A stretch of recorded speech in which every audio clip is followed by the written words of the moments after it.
Whose limits are you living? It can all connect back to when did you stop being yourself? Because once you did that, you started living other people's ideas, other people's limits. And when you start to get closer and closer and closer to the truth of who you are, you start to be able to recognize these limits aren't actually me. Welcome to episode 2 of The Shift, and I am your host, Ben Brown. Today, I have a question for you. Whose limits are you living? I thought of this a couple days ago. I was in the spin class, and we're about 20 minutes in, and the teacher's up on the podium, and she's yelling like, go, go, go, push, push, push, sprint, sprint, sprint. And I was going hard. And in my mind, I was at my max. And then she got off the podium and started getting in everyone's face and like being like, go, go, go. And I felt her. And what I started to notice is that as she was getting closer to me, my number started to get higher. And then she got right in my face and grabbed my handlebars and was like, come at me, come at me. And the next thing I knew, what had began at like 110 RPMs, I don't know the exact number, but it was something like 110 RPMs when I thought I was at my max, to 165 RPMs when she was in my face. And I walked out of that spin class and I just started thinking, I was like, I had an idea that told me that 110, wherever I was at in that moment, was my limit. And something about her getting in my face made that number significantly higher and shattered the idea that I had had previously that I was at my max. So that got me thinking, like, whose limits am I actually living? Because, I mean, that's just one example, right? The spin class is a microcosm of a way bigger thing. So then I went home that night and I started journaling about it and thinking about it. And it was just like, all right, well, how many other areas of my life are there perceived limits on whatever? Physical ability to do this, pottery, who knows? That are kind of things that have been ingrained in me from a long time ago, from whoever or wherever. So I started to think about my past. And when I grew up, I was diagnosed with ADHD when I was in the 3rd grade. And I was a really hyperactive kid. Could not sit still, constantly, just running around. Like, I remember I felt like I had like a firestorm in my body at all times. And obviously when you're 7 years old, you don't have any real ability to control that. I remember getting teased by, the popular kids in school because I was so hyper and, I wasn't cool. And they'd be like, "Oh, you're such a spaz. You're such a dweeb. You're such a dork." And I would get they call me all these names. I remember wanting so badly to be accepted by them, by the popular kids.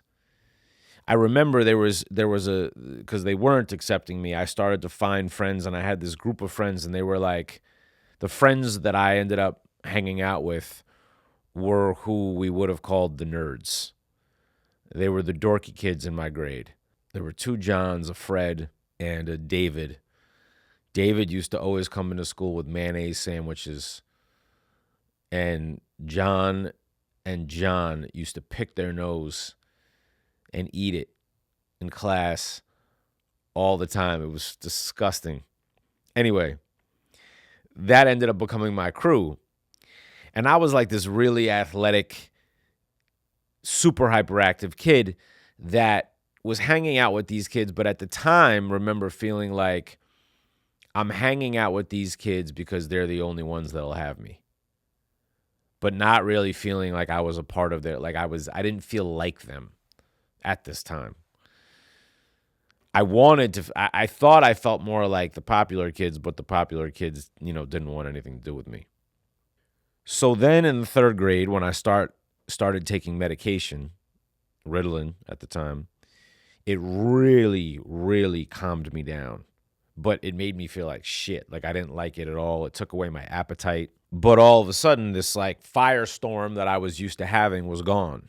And I remember there was a girl, one of the popular girls in school, whose attention and approval I definitely wanted, came over to me and she was like, I like you when you're on your meds because you're more calm. And I remember at that moment, I remember it like it was yesterday, thinking to myself, oh, like a switch went off. Because it felt like her saying that to me in that moment was giving me something from the outside world that I had never received until that point.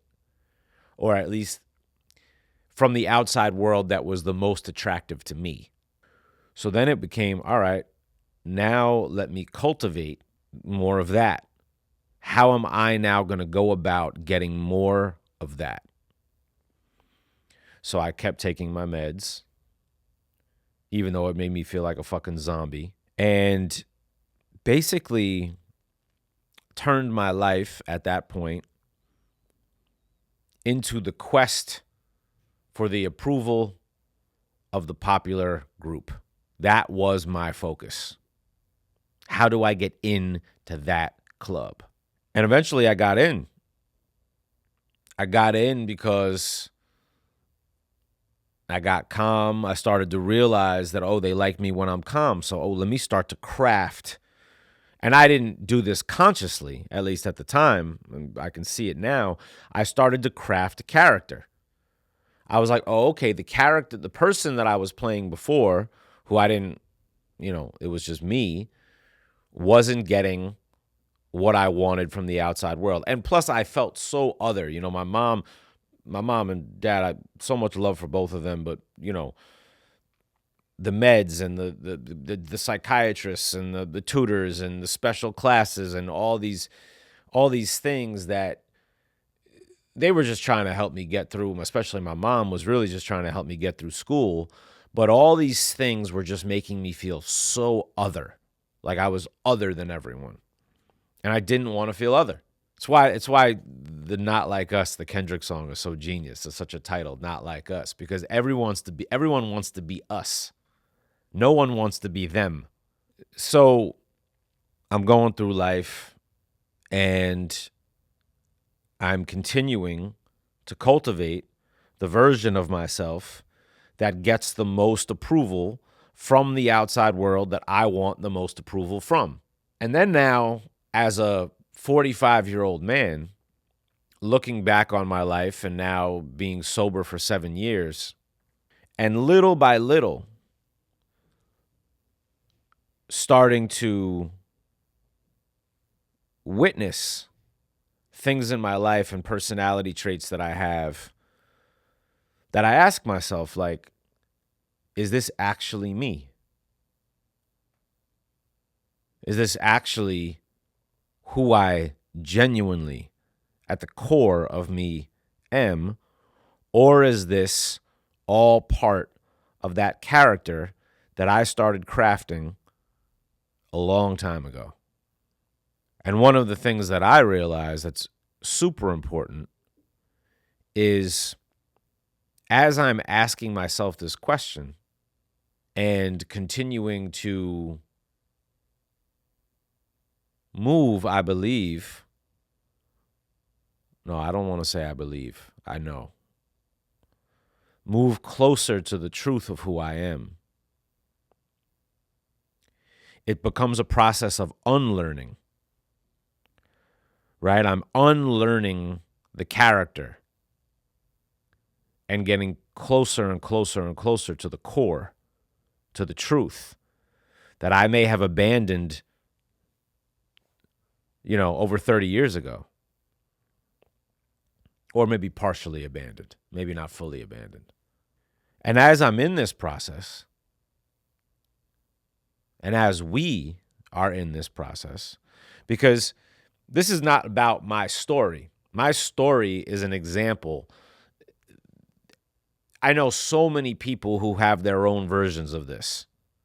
They were taught at a certain age that they couldn't be the version of themselves that they were currently behaving as. They were too much. They were too little. They were too loud. They were too this. They were too that. Whether they heard that at home from their parents, whether they heard that in school, wherever they heard it, they started to shift who they actually were into, contort themselves into this new version so that they could get a different response from the outside world. But if you're lucky, at a certain point in your life, something starts to not feel good. Something in your day-to-day life, you might call it depression. You might call it anxiety. You might call it a million different things. It may manifest in a bunch of different ways, but it may simply be that the truest version of who you are is like scratching and crawling his or her way up to the surface to be like, yo, I've been down here for so fucking long. Let me out. Stop pretending you're not me and I'm not you. Stop pretending that you're this because you're not. And I realized for me, it's a very sensitive process. You know, it's a very, if you're in that place in your life where you are in some way, shape, or form, you're recognizing that you have been putting something, a character on top of who you are, and that you are starting to sense that something underneath is calling to you. It's very wonky and vulnerable and tricky to start to let that old you, true you, real you come to the surface. And the friends and people that you may have currently in your life that you've surrounded yourself with up until that point, this is the tricky thing. You've surrounded yourself with people most likely based on the character that you created. The character picked the friends. The character picked all the things, the activities, because the character was like, who are the friends that I need? Who are the things that I need? So now you're like coming to start to feel this feeling of like and you're not connecting with the same people that you're around in the same way, and you're asking yourself why, and you may need to find new friends. For example, with me, I grew up in a very, just call me like a broy jockey kind of a dude. You know what I mean? Like I was big athlete, tons of friends that were all into sports. And then I got into smoking and drinking and, tons of hip hop, and everything was like very macho. And my friends that I've been friends with for a very, very long time, we all have this kind of, like ball busting culture, a lot of shit talking, a lot of making fun of each other. And it's done from love. But at a certain point, I started recognizing that I didn't like it anymore. I was just like, I'm not enjoying this. This banter isn't feeling so good to me. And I started to notice when I would say things to that group that were more maybe vulnerable or real or true, people would get weird. They didn't really want to have that conversation or interact in that sort of a way. And I get it. We've been doing it the same way for a really long time. And now all of a sudden I'm introducing this whole new energy, and they're like, yo, bro, we didn't sign up for this. But what I've started to realize is that in order to continue to cultivate the truth of who I am, I need to be able to surround myself with people that embrace and are perhaps living their lives the way that I'm starting to kind of be more attracted to. So if there is this sort of a vulnerable, real, true, this is how I feel. How are you? I'm doing good. Oh, I love when you did this. Oh, that's very kind of you to do that. Oh, you look beautiful today. Whatever. Just think more sincerity, right? I'm finding myself more gravitating to people that are behaving in that way. And then what it does is I surround myself with them, and it creates a safe environment for me to bring more of that. It's fertile soil. It's the soil that the plant gets to grow in. If I'm realizing that this plant of true self is not grown the way I want it to be grown, and that I need to figure out, where is the fertile soil, where is the water, where is the sun coming from? And if in this process of this young plant being around my old friends who want to ball bust and do all that sort of stuff is not the fertile soil for this young plant, then I might need to distance myself from them, at least for a period of time, until the plant gets bigger and stronger. Because I need the space and the light and the soil and the safety to be able to continue to move towards the version of myself that I feel like I'm actually becoming. The limits part that I started this all with, whose limits are you living? It can all connect back to, when did you stop being yourself? Because once you did that, you started living other people's ideas, other people's limits. And when you start to get closer and closer and closer to the truth of who you are, you start to be able to recognize these limits aren't actually me. They're all a story.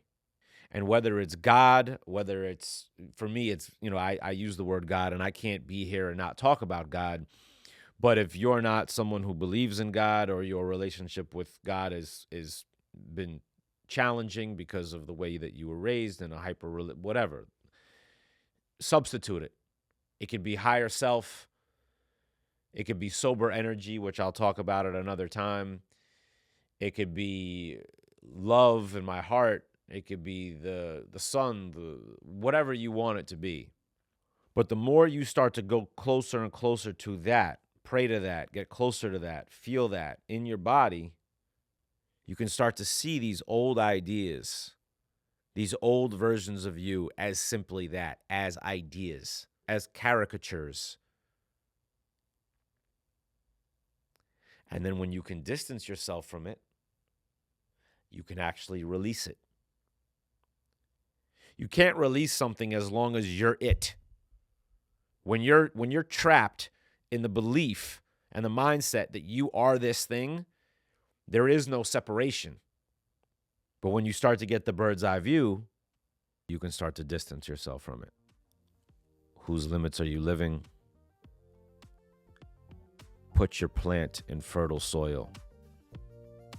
Look around you and ask yourself, is the soil that my plant is currently in fertile? And if not, do whatever you need to do, little by little, to get that plant in fertile soil.